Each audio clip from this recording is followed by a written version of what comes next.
What's the plan? I don't know. Let's figure it out. Hey everyone, and welcome back to What's the Plan, the podcast where we dive into the matters of our careers in the architecture and urban planning field. I'm Hayley. And I'm Andrea. So, Hayley, what's the plan this week?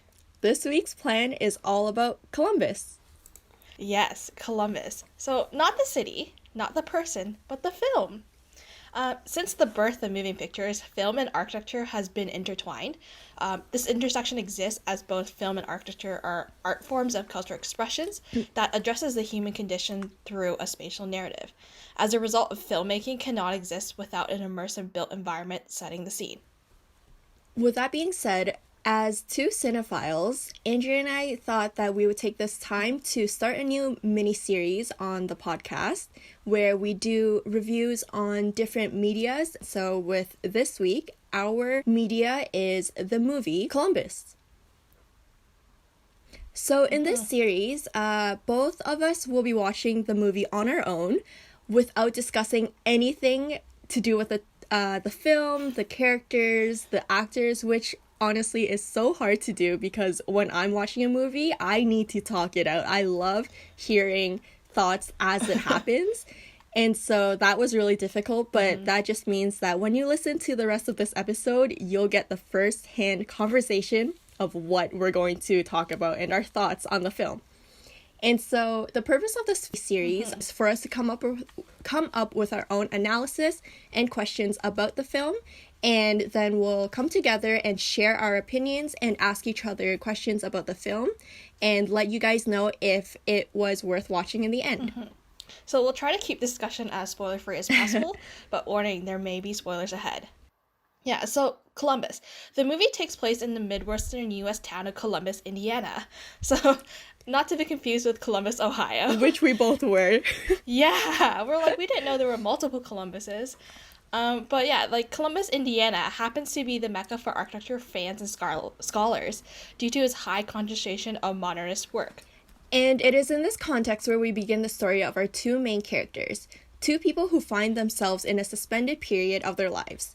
So Cassie, or Cassandra as she introduces herself to the other main character, is introduced as a relatively new high school graduate who stayed in her hometown after graduating high school rather than going off to college to study what she wanted to, which is architecture, because she felt the need to have to stay home to take care of her sick mother.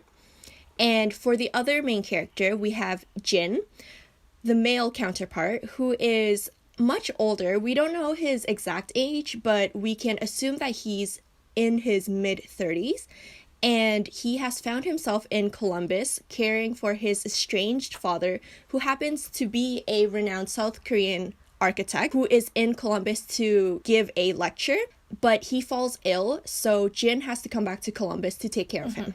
And although the protagonists are initially brought together by their mutual unhappiness, it is through their individual relationships with architecture that they form a connection, they find comfort in each other, and encourage the other to face their own personal struggles. So, with that being said, what were your initial thoughts on the movie, Hayley? So I honestly thought this movie was going to be much more of a love story than it actually was. Which, for everyone who knows me, I am a sucker for love stories, so I was looking forward to that. I love a good sappy love story, good romance, that always pulls at the heartstrings. But after watching this and realizing that there actually isn't much romantic love, I was happily surprised. I really liked the way that it ended up, first and foremost, that the focus wasn't on romantic love by any means. That is, I think, the first and initial thing that caught my attention.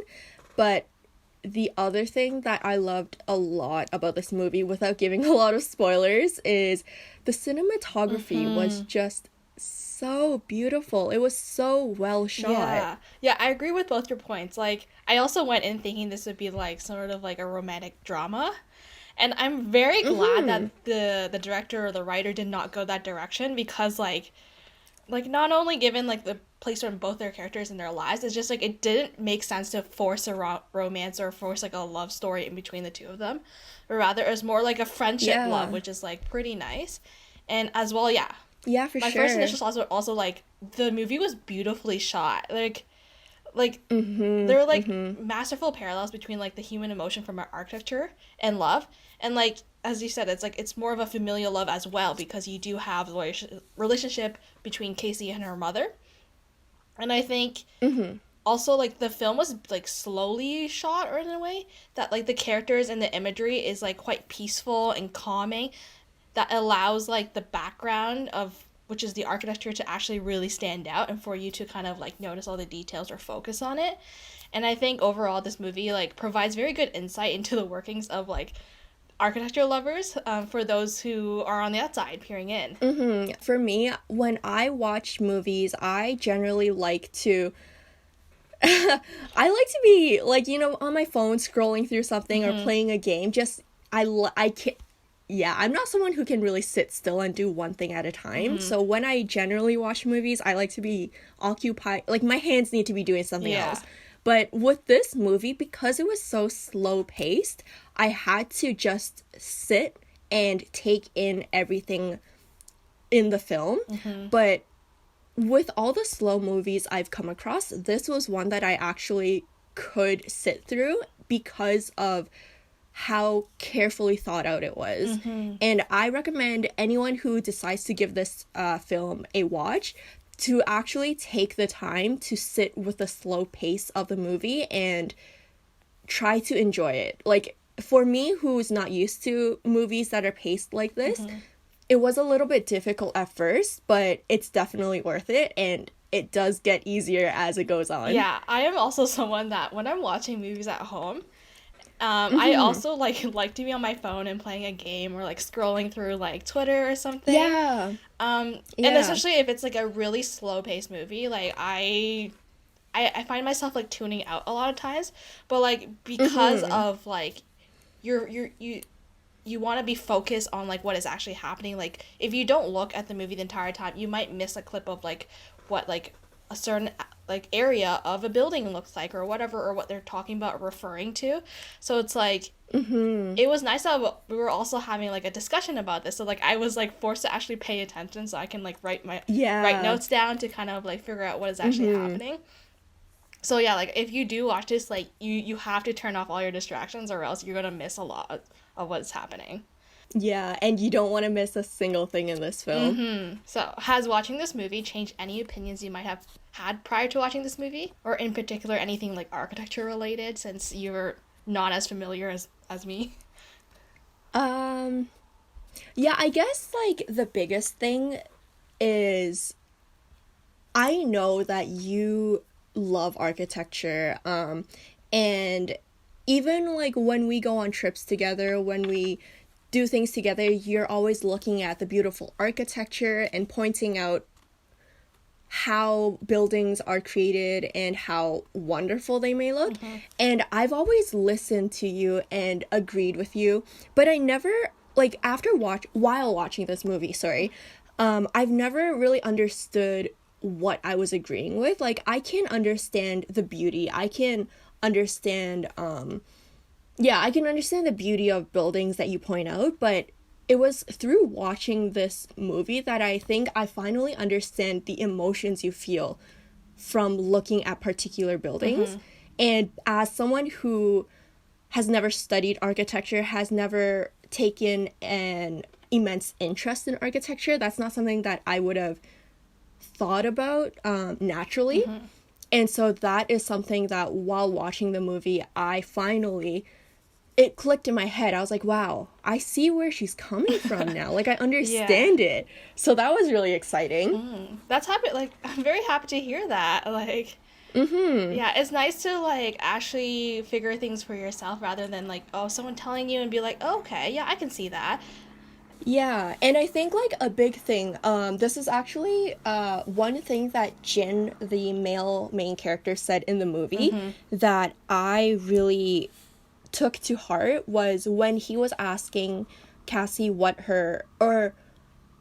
he was asking Cassie why the building was one of her favorites, and she was describing it, Yeah. but he was saying that she was describing it as a tour guide would, Yeah. rather than how it actually made her feel. And at first, she didn't understand the difference between the two. And I think that is a very important message for anyone, not just anyone who wants to look at buildings or look at architecture and see anything and see why they like it, but just opinions in general. I think it really is important for you to understand why a certain thing, be it a building, be it a tree, just Anything, any yeah. object, like anything that makes you feel a certain way, you should always question, like, deep down, what do you think it is about that thing that makes you feel the way you do?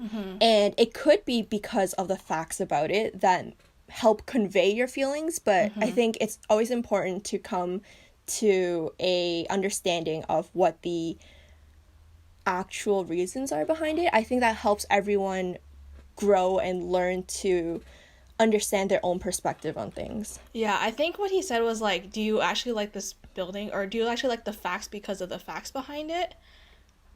Yeah, rather than like liking the building for your own like personal connection. It's like a lot of times people are caught up in like maybe like the history behind it or who the architect is, and then because of that they're like, oh, this is my favorite architect, therefore like this is one of my favorite buildings. But like just because they may be your favorite architect doesn't mean every building of theirs or every work of theirs has to be one of your favorites. Yeah, and that also, thank you for clarifying what exactly the quote was, because that's the point I wanted to bring up, but I totally forgot about it, was because just because something might be objectively good, it doesn't mean that you have to agree with it. If you have a different perspective, question it. Like, objective doesn't always mean correct, and that's okay. Yeah, and also like architecture and art in general is such a subjective like topic or exactly, like field of interest that like it is okay to have a different opinion. And like in this world there's actually like technically no right answers and also no wrong answers. So it's like any answer is good as long as like it is your own personal opinion and not just because like you heard someone else say it and you're like, okay, I agree with it, and then I'm gonna take that as my own. So with that said, like, has this movie supported any opinions that you did have prior to watching? Do you want to start off? Do you want to give an answer first? Yeah, okay. So like coming into watching this film, I'm like very interested in like the whole social aspect of architecture. So like watching this film actually supported my belief in that architecture is more than just a shelter. There was at one point in the movie where Jin is referencing a famous architect who also published a book, the architect James Polshek, and he wrote a book where he talks about every building has consequences. And for James, like, he's referencing whether there are like political or social. The past, the present, and the future context of architecture should be taken into account when you create a building. And like I've always held that belief, so it's like it just furthers my idea that like architecture does have the ability to do good and like to create emotions and to make people feel. So the movie has supported these opinions you've already had. Yeah. Yeah, I think I would agree with that. I think, again, like, these opinions that I've had prior to watching the movie, were opinions I've had, but were not opinions that I realized I had until watching the movie and having to think about it and actually get it out of me. But I do think, like, with any piece of art, there is so much emotion behind it, and I think what this movie helped me realize was that architecture, like you said, is more than just a shelter. It is also an art, which has helped me appreciate architecture a lot more, I think. Yeah, I think a lot of times like people don't realize the things around them and they take things for granted. Like, I think Jen and Casey also had this whole discussion because, like, Casey was from Columbus and she grew up with this architecture, and a lot of her friends don't really appreciate it.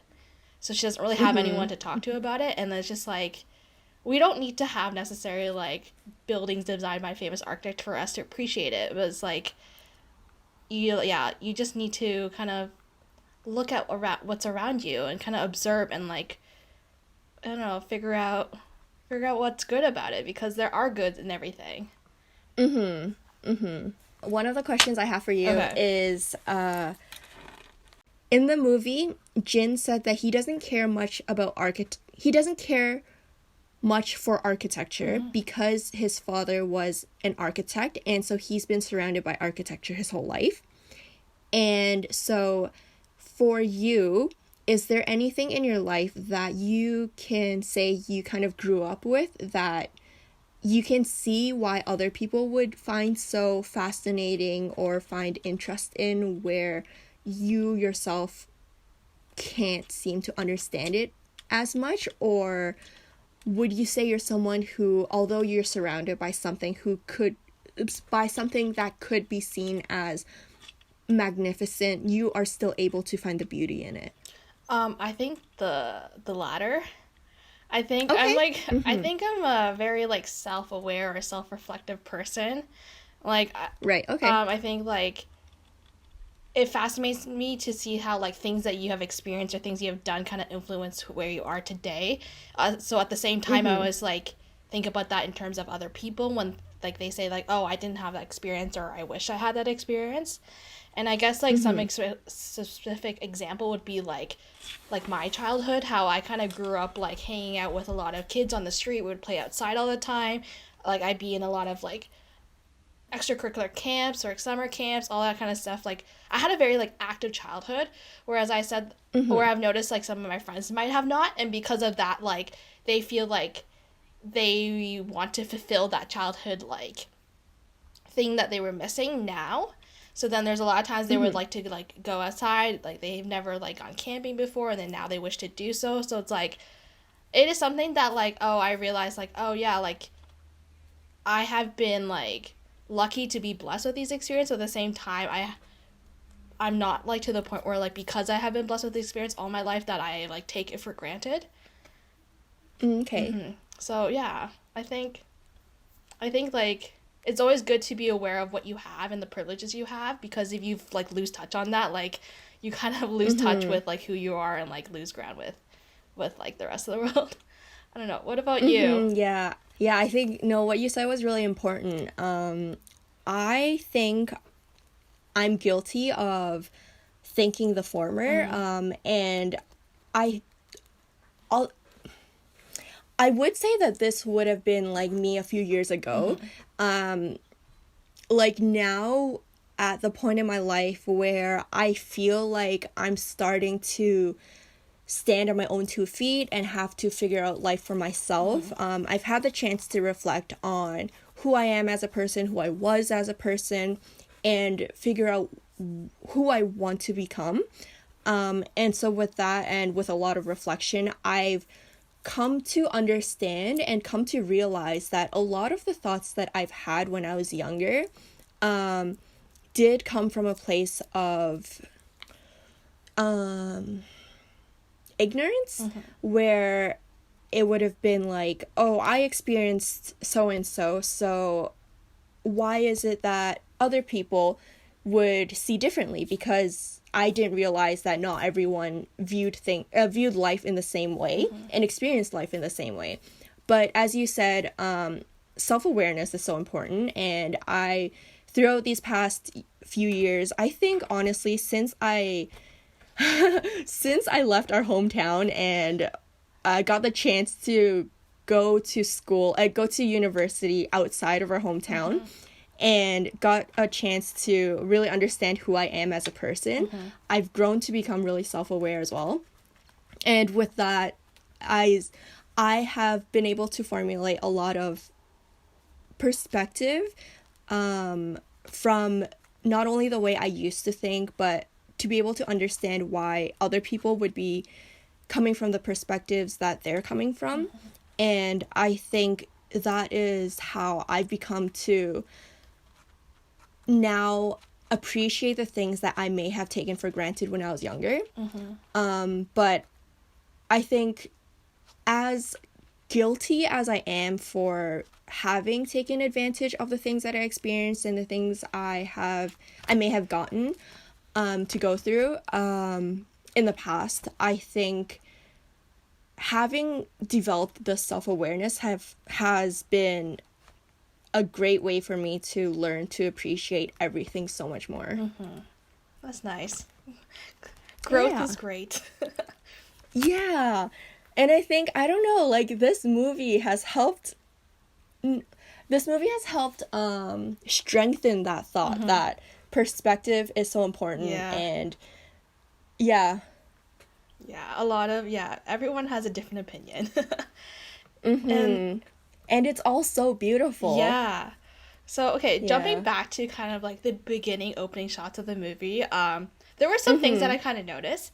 It was quite intriguing. Okay. I don't know if you noticed this, but like the opening scene was a scene of Casey herself. Is a shot of her talking about like the beauty and the balance of the church that was right behind her, and she was saying how like despite it is asymmetrical, the church is actually yet like actually beautiful on its own.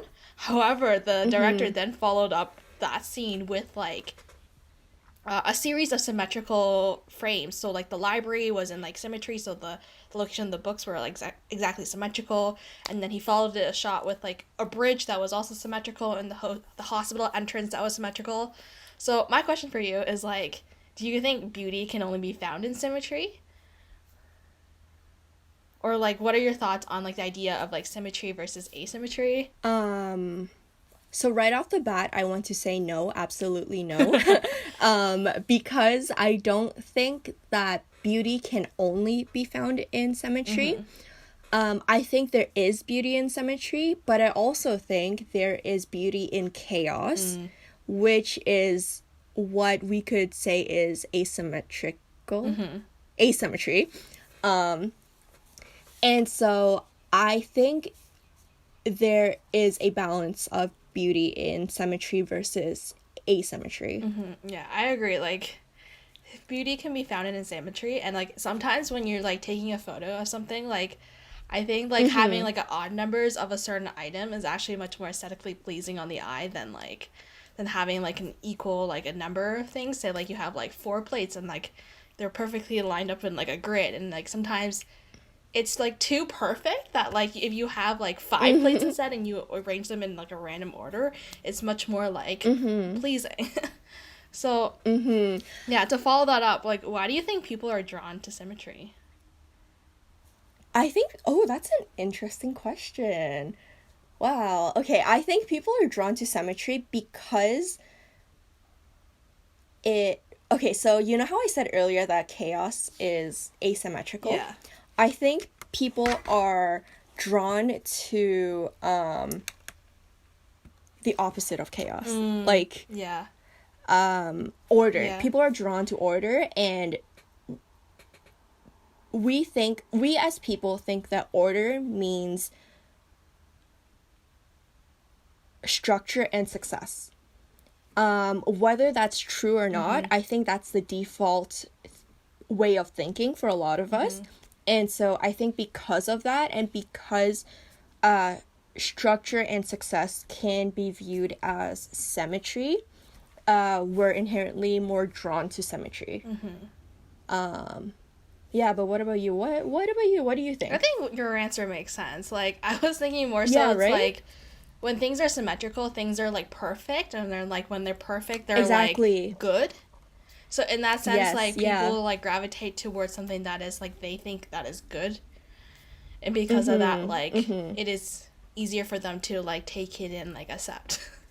But with that though, I think it is important to emphasize that symmetry and asymmetry are both beautiful on its own, but it depends on what you want the focus point to be. Because if you want, for example, if we're taking a picture and we want to focus on a singular object, asymmetry I think would be the best way to go about it, because your immediate your eyes immediately go to the point where it's different in the picture, Yeah. in the photo. And so if you want the attention to be drawn to one specific object, asymmetry would be the way to bring attention to it.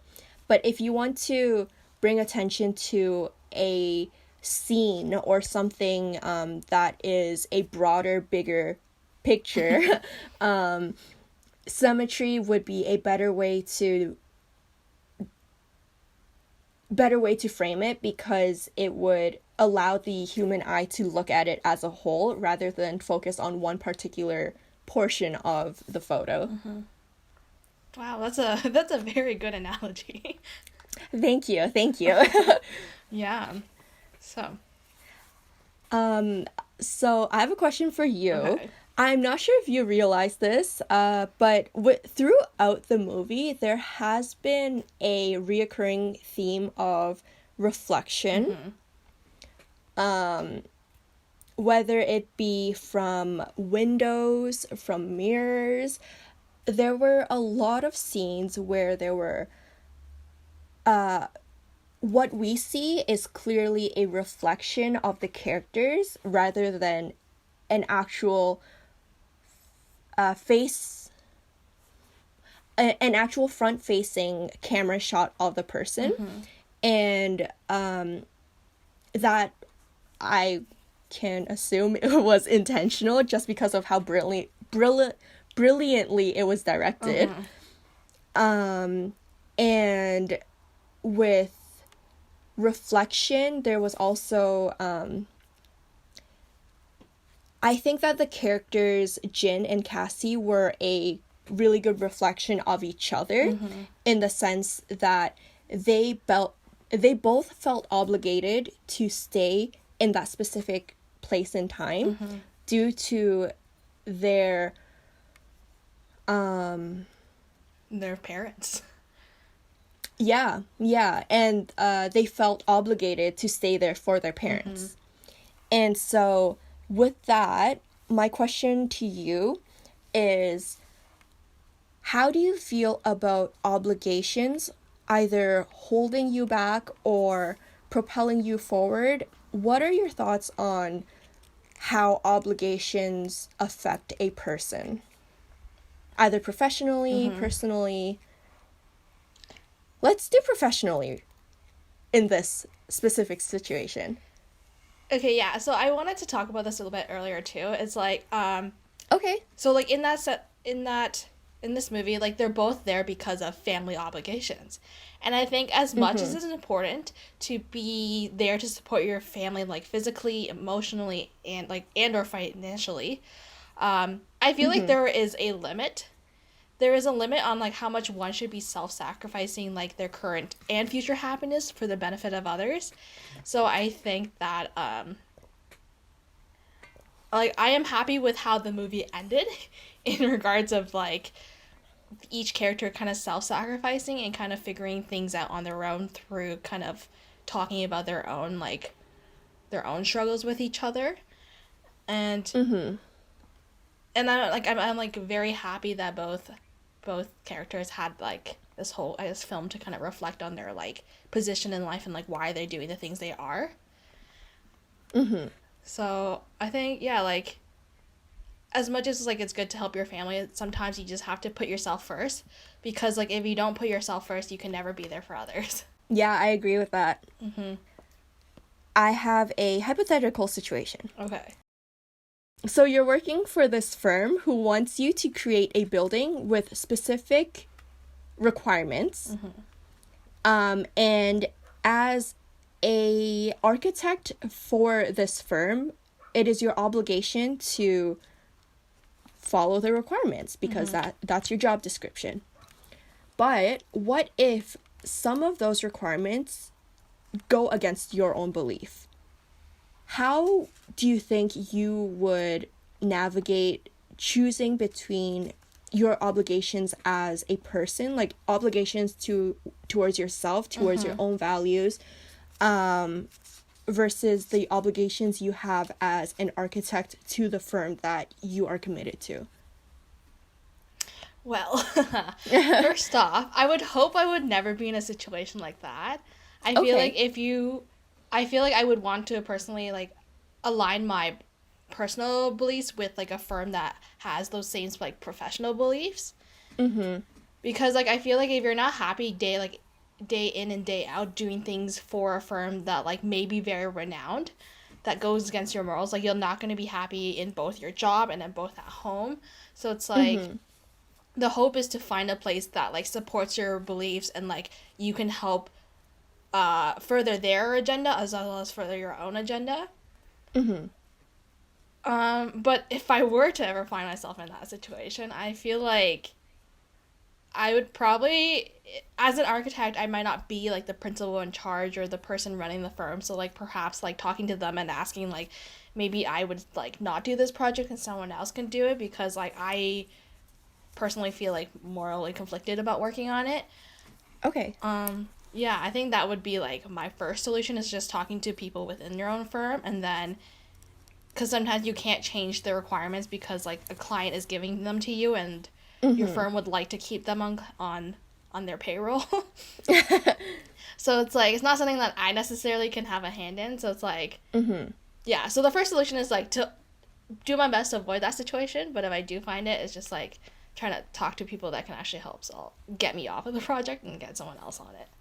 Yeah. So, what if you were in a position where you had final say, you are the Mhm. lead architect, you had final decision making power, Mhm. and you now had to decide between saying no to this client with these requirements Mhm. and taking them off of your payroll, Yeah. or sucking it up and putting your own obligations aside to keep this client on. How do you think you would handle that? I don't know. I feel like it really the like I guess the pros and the cons of the situation or like moving forward with the client or not moving forward with it would actually really depend heavily on like how much I am required to sacrifice or like is on the line for me because Okay. like what if in this situation where it's like you really need this client because your firm might not survive without it. So Mm-hmm. like Mm-hmm. in that sense like I'm not only thinking about myself, I also have to think about people who work for me. And if that means like what if that makes a difference between having to close down the office versus like keeping the office afloat, I think I will sacrifice my own beliefs to better the office. But Mm-hmm. if it's more so it's like, oh, if it's just a small project, it won't really change much of our day to day. And if that makes not only myself happy and also my employees potentially, Mm-hmm. then I think I would probably let the client walk and like maybe just refer them to another architect that is more suitable to execute their project. Okay, yeah. Yeah, that's very well thought out. Very methodical, very Yeah. methodical. Yeah, I feel like whenever you do something, there is always some level of sacrifice that is involved. Mm-hmm, It's for like sure. nothing is ever like you can never ever get everything you want. I feel like the whole idea of like a balanced lifestyle between your work, your social life, your personal life, all that kind of stuff is sort of a myth. Like there's always Mm-hmm. one part of it's gonna have to sacrifice, and like the same goes for working in an office. So you just Mm-hmm. have to like weigh out like the pros and cons of like each sacrifice and how many people they might affect. Yeah. Yeah, for sure. I think that's a really important thing to think about, especially Mhm. for us where we're in professions where what we do affects so many people Mhm. that we need to think about the consequences of how many people that the decisions we make will affect. Mhm. Yeah. So, I guess moving forward to into a different reflective moment is that you and I we're both not like religious, and I think Yes. a lot of parts of the movies there is this discussion of like churches that are brought up and like the Mm, architectural significance of it. So I am mm-hmm. curious to know what your thoughts is on the idea of like significant architecture around the world being home to various religions. Um, Before I answer that question, Mm-hmm. I could you clarify it in a way where you explain what type of religious buildings you're talking about? Yeah, so what I'm thinking is like examples are like the St. Peter's Basilica, the Hagia Sophia, Sagrada Familia. So like uh big churches around the world are on everyone's top list of like 100 architecture that you must see in your lifetime. And I was wondering what your opinion on that like of or what your opinion on of churches being on this list of significant architecture and like maybe yeah, just that. Okay, yes. Very, very interesting question. I think there is a lot of beauty in religious buildings being the central focus points. And for a lot of people to want to see these religious buildings, for example, some of the churches that you mentioned that I can't rename because I don't know how they're said. But I do think that for every Catholic church that we highlight and bring importance to, there needs to be the same amount of admiration and same amount of love and attention for other religious buildings as well. So if your question is asking me how I feel about a specific religion's building being a highlight, I would say I do not like that. But if you were to say religious buildings in general, I think that's beautiful because I think there's beauty in all cultures, and I think there's beauty in recognizing and acknowledging all cultures. But when certain religions are being highlighted over other religions, then we have a problem because no one specific religion or culture is greater than another, and it should never be seen that way. Yeah. Yeah. What about you? Well said. Yeah, I was thinking more so on like the general term of like all religions and like how every religion has very like at least one significant piece of architecture. So it's like I can understand the ideology behind like religious buildings being places of architectural significance because like these are like at the end of the day religion is the belief and worship of a higher being, and like in order to help people connect to that higher being, they feel like one must build like the grandest structure to show like their love and like admiration and all that kind of stuff. So I can understand why there is a connection like that, but at the same time as I feel like that top 100 list of like places to visit, like it shouldn't all just be like religious buildings because there is like the additional like facts behind it, as you mentioned earlier. Yeah, and I think like there's so much more importance to like buildings or landmarks than the religious context. Like honestly, I think okay, maybe this is because I really love transit, but I would be so fascinated to see the world's first like train station. Like that. Okay, maybe train station is an architectural. Okay, that's besides the point, but like a bus stop, okay? Yeah. Like to see like a landmark where the first thing happened, that is I think so significant on its own, and it doesn't have to do with any religion or culture, just I don't know, maybe that's a history thing. Maybe I'm going off tangent.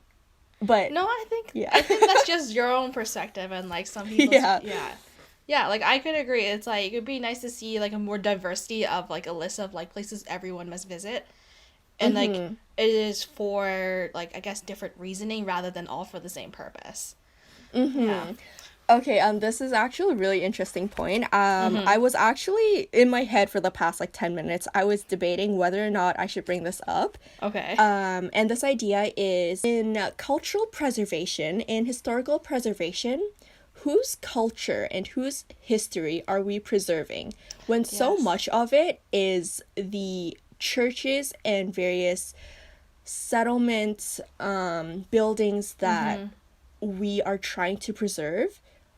Yeah. But that is so important, and I think it's so important that all of us truly take the time to think about that. Yeah, 100%. Thank you for bringing that up. Yeah. Not even just like whose culture, but also like what time frame, what age or like decade of history are we trying to preserve? Because like Toronto itself is also having this big issue where a lot of the history or heritage building that they're deeming are like from like, I guess either like the Victorian period, the Edwardian period, or like the early beginnings of Toronto. And a lot of times buildings of significance from like the 50s or 60s are actually getting like demolished, or they're getting like new entire facades that are worthy, that have architectural like worth to them. But then because like they're only from like 1950s, they're not as like from the 1800s or the 1900s, like the early 1900s, it's like deemed less significant and therefore not worth preserving. So like a lot of times you see in Toronto, like we're losing all of this like history from not even too long ago, just because we think history from like a couple of years more is much more important. Yeah, that's also a big struggle like I have myself. Yeah. Yeah, and I think with that, I think it totally diminishes the importance of the land before that specific time and after that specific time period. Like, what is it about that specific time period that is so important? Like, I mean, I know why it's important, but like, why is it important, Yeah. you know? Or like why do we need to have like 90% of our heritage buildings from that time period only, and like the 10%, the rest is like from like very, I guess from like the larger time frame, but like with less, I guess, as amount of percentage left in the city. I don't know. It's just like it's a big debate. Yeah. But it's important questions to ask yourself. Yeah, so to end off this thing, I have one final question for you. Okay, okay. Do you have a favorite building or favorite buildings? Ooh, that is a tricky one.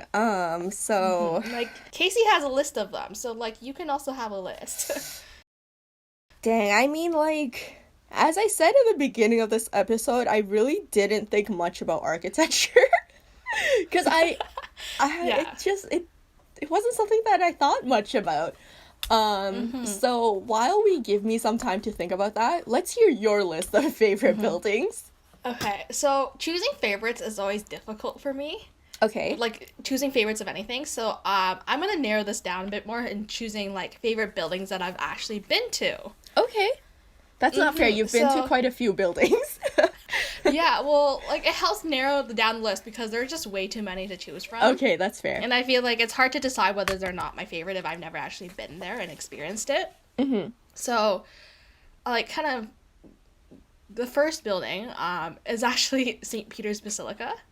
And Okay. we both went together back in, like, grade 11. And as I said, like, I'm not religious. But then even though I'm not religious, like, when you go into the building and like you look up and you look at like the ceiling, the detail, the amount of like the scale of the building, like how tall the ceilings were, and like the amount of ornamentation and like details and the stonework and all that kind of stuff, it's like you can't help but feel something like bigger than yourself when you're inside. And I think that like because I'm not religious and like being able to feel that, it's like nice. It's like you're like experiencing something outside of your own body. Oh, okay, okay. Yeah, and then another favorite is the Jewish Museum in Berlin, Okay. it is actually designed by a famous architect that also did the ROM, so like the diamond, and the reason why I really like it is like the use of natural light to kind of highlight certain things. So it's like this museum is actually sort of in a way also a memorial and also a way for people to kind of reflect on the past and what Jewish people have experienced in the Holocaust. So it's like I think the use of the use of architecture to kind of like experience different forms of natural light is very like it feels very, I don't know, out of this world or out of body experience. And the last building that I have I don't really know if it is my favorite, but for some reason I really want to say the Art Gallery of Ontario. Oh, That okay. that or the Four Seasons Performing Arts Center in Toronto. And like Okay. the reason why I like both of them is like first off for the materiality. The AGO they use is like heavy timber, so especially in the Gallery Italia, so like the front, like the gallery where you can get like a cafe and it has like the glue lamp like wooden arches and that whole Mm-hmm. structure, and I like just being inside is like very like calming and relaxing and very peaceful. Mm-hmm. And like I go there a lot, so like it's kind of just nice to sit and just enjoy the space. Mm-hmm. And yeah, as for the Four Seasons, always like that front foyer where it's like a huge glass box, and like when there is a show going on, like from the outside, you can see kind of people inside. It's kind of like it's like watching a theater show of people going to see the theater, and like it's kind of fun. It's kind of like Mm-hmm. well, yeah. So overall, like I feel like my favorite buildings are buildings that kind of make me feel elsewhere, like transport me to kind of a beyond the conscious realm. Mm-hmm. Okay. Yeah, I would say that that is the same for me too. Okay, so instead Mhm. of telling you a list of specific buildings, I Mhm. could say types of buildings that I Okay. think I like. And I think the biggest one would be the ones that make me feel like I am somewhere else. So Mhm. who buildings that are able to convey a sense of other sense of elsewhere. Mhm. So be it the St. Peter's Basilica, where when we're in it, we feel like we are in. I was gonna say a different country, but it is in a different country.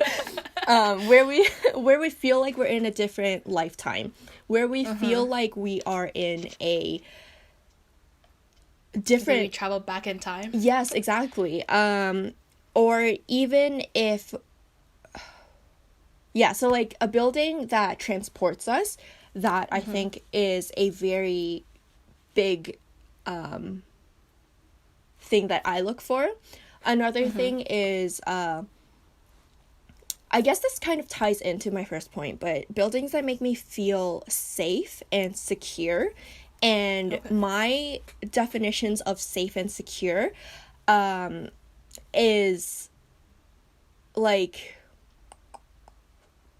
when I feel free, when I feel like Mhm. I'm not suffocated, when I feel relaxed. So, although glass, like lots of windows, is probably not the the best material for safe, Mhm. because obviously it wouldn't be as strong as concrete. I would feel safer in glass because I can see so much more. I don't feel like I'm hidden. I Mm. don't feel suffocated. Yeah. So maybe buildings with a lot of open glass where I could see through. Mhm. And again, with like people watching, I love watching life move. And Yeah. so glass gives me the ability to look at all the different components of life moving in all different directions. Mhm. And that is definitely something I really like. Mhm. So, yeah, I think my definitions of my favorite building is very much similar to yours, except I don't have an actual list of buildings. Would you say you have a favorite, I guess, transportation hub or like train station since transportation is one of your Ooh. favorite sectors? Hmm. Or do you have one that you would love to visit once the world is open again? I am kind of ashamed to say that I can't answer that either because, like, okay, yeah, that is still architecture in my eyes.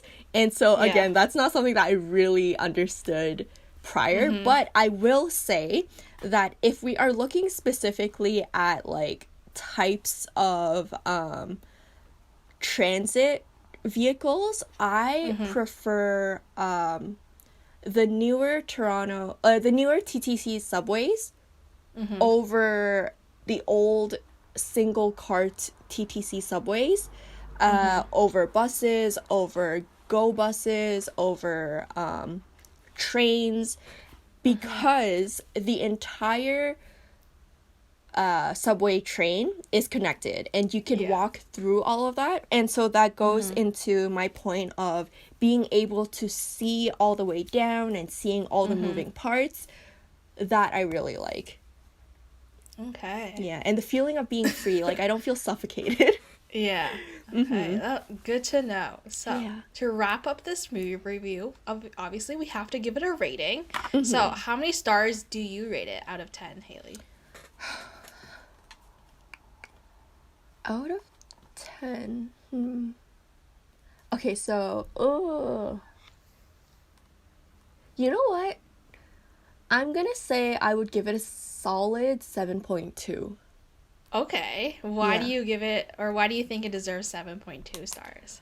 I think that as we mentioned so many times, the cinematography was just brilliant. The directing was really good, and there was a lot of, it was very thought-provoking. And I really like that in movies where there is so much more to the plot, to the emotions than what is written out. And I think if a director or writer is able to convey that without putting it into words, it's magical. Like, how do you get me to think without telling me how to think? Yeah. What about you? Oh, and also, I really like the actors. The actors, I think, were really good. And so that's always a plus. And I thought they worked well together. Yeah. So, mine is pretty close to yours. I'm giving it a 7.4. Oh, okay. I thought I was already, like, going in very low, but to hear that you also gave it, like, a 7 point something, and I was just like, okay, we're on the same, like, ground or same level. Yeah, so, like, I kind of, like, broke this down to kind of reach my 7.4. Okay. So, for plot, I actually gave it, like, a 6.5. Because, like, it played on, like, a lot of, like, classic tropes where you have, like, two people kind of, like, unhappy, and then through each other they kind of find happiness or help each other. And at the same time is also, if you're looking at it through, like, more so mainly of, like, Casey's perspective, it's, like, the young adult's, like, coming of age story. So it's, like, you have those, like, kind of classic elements with a little, like, additional stuff about it. And then cinematography, obviously an 8.